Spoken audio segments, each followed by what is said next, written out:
Hey everybody, Jem Schofield here with the C47 and another episode of Gearbox. Scrimalicious is what we're talking about today. And what does that mean? Well, I was on a shoot on Saturday. I was just hired as a cameraman. Camera person, to be politically correct, even though I am technically, well, maybe I'm not a man. Maybe I'm a man-child. I don't know. Well, whatever. So I'm on this shoot, and basically it's a new restaurant opening in Hoboken. It's kind of a hip place. They have this cool room where we did this interview, which looks like the inside of a big oak barrel, and that's where they have their private functions, and then they have a big bar and sort of, you know, different areas, whatever. 5D Mark II. Wound up bringing 4 lenses with me, the 24-70 2.8, the 70-200 f4, the ZEISS ZE50 1.4, and the ZEISS ZE 85 1.4. I used the 70-200 for some exterior stuff initially, so I can do some snap zooms and things like that.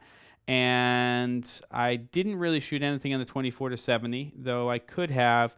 But really what it boiled down to was it was at dusk going into nighttime, and the winner of the hour was the, well, primarily the 85 1.4, because it was a lot of sort of this verite, you know, people in this grand opening kind of thing, and then going to the 50 for certain things, including the interview that we shot with the owners of the restaurant, or the owner and his wife.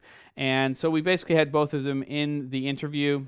I think it was actually, I think they're both the owners. Well, if you're married, I think you are. So whatever. So the setup was basically looking into this big oak barrel with these nice candles and flowers and everything else.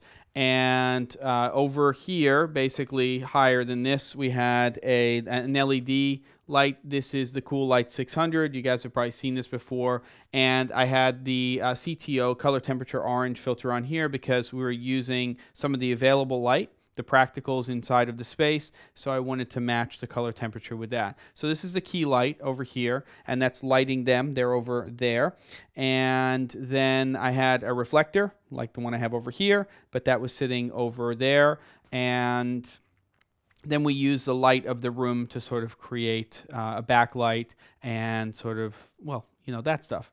Now, the thing is, when you're doing interviews with 2 people and you have a key over here, and we had the camera over here also, there was more light hitting the person on my left-hand side than the person on the right-hand side. And that's a pretty common issue. Now, what you can do is you can sort of make that key more of a beauty light and put it above and down and, you know, sort of light them the same way. But if you want to have a little bit more dramatic lighting, a little bit more control over that balance between the key light and the fill light, then you've got to deal with the fact that one person is going to be more exposed than the other.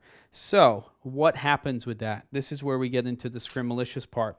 These are the single and the double 24-inch RØDE rags here. Okay, so they're these things right here. Now, I've shown you these in the past, especially using this, which is the artificial silk that goes onto the frame. And in fact, when we were doing the shoot on Saturday, basically I had this on one of the RØDE rag frames that was sitting in front of the LED light to just diffuse it, because we had it all the way up. And then I also did a little light meter reading, and we figured out that there was more light falling on one person than the other. It was pretty obvious, actually. And so the idea is that what you do is you put these these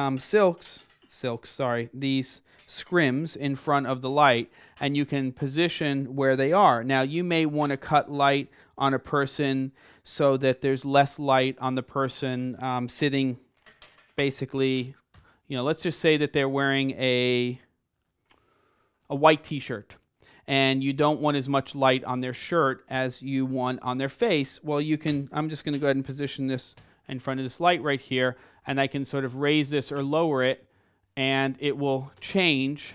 You guys see that? How much light is on my, I'm looking into the monitor so I can see what's happening. So I can basically cut that light and have a lot of control. So I'm still getting the same amount of light on my face, but I'm getting a lot less light on my clothing. Now, the same concept, just take that off of the grip head, applies to, you know, putting it in front of the light here. left to right. So if this light is hitting the person over here more than this person, because there's some fall off here, then what I can do is I can sort of cut the way the light is actually hitting that person on that side.